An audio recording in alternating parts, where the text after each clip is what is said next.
Mercredi 12 juillet 2024, mesdames et messieurs, bonjour et bienvenue à la revue de quelques titres de journaux parus au Bénin ce matin. Nous allons commencer par le quotidien Matin Libre, Bénin-Niger. Pourquoi une mission impossible de la CEDEAO?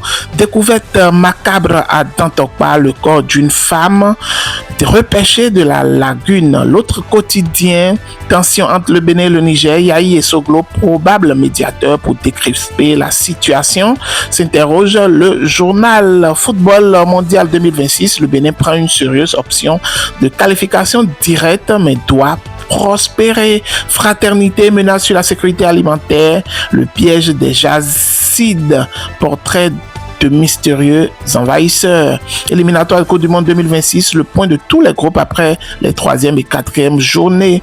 Le matinal, mairie de Copago, ce qui bloque le paiement des sursalaires. Renforcement des travaux en mesure d'urgence pour le renforcement en eau potable. Semekboji et Akpakpa bientôt sortis du stress hydrique. Bénin intelligent, Bénin, Arabie Saoudite, une nouvelle ère, des investissements plus accrus. Nous continuons avec le quotidien Nassiara, reddition de compte du pouvoir de la rupture, silence radio sur le point de l'endettement du Bénin. Crise Bénin-Niger. Et si Soglo Yahi se constituait comme médiateur. Journée mondiale contre le travail des enfants, 3 ministères lancent la première édition du concours de poésie. Nord-Sud quotidien, crise Bénin-Niger, comment sortir des intrigues de Tiani, s'interroge le journal. Préfecture de Cotonou, ça arrête depuis le vendredi. Secrétaire administratif d'arrondissement, résultat du test de sélection.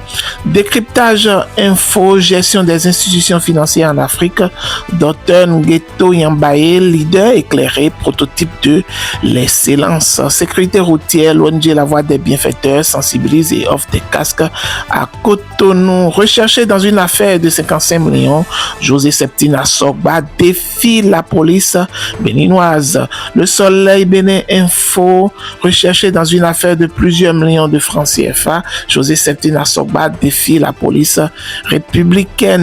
Pouvoir à vie, challenge entre Fort et Ouattara, Visa Info, éliminatoire de la Coupe du Monde 2026, les Guépards retrouvent de l'allant. Ils sont désormais premiers du groupe C. Traitement dégradant et humiliant des professionnels des médias, l'UPMB fustige avec véhémence ces pratiques d'Abarou. Valorisation culturelle au Bénin, un levier important de développement socio-économique.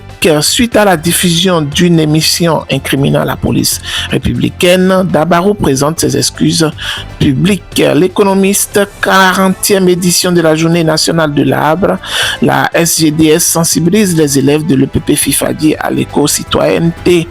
Célébration de la Journée de la Russie à Cotonou, la coopération russo-béninoise renforcée. Mesdames et messieurs, merci infiniment. Ce sera tout pour cette revue de titres de ce jour.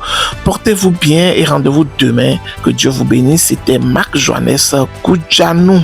Nous recrutons à Adjagbo une cuisinière et une serveuse. Appelez le numéro 41 18 99 18.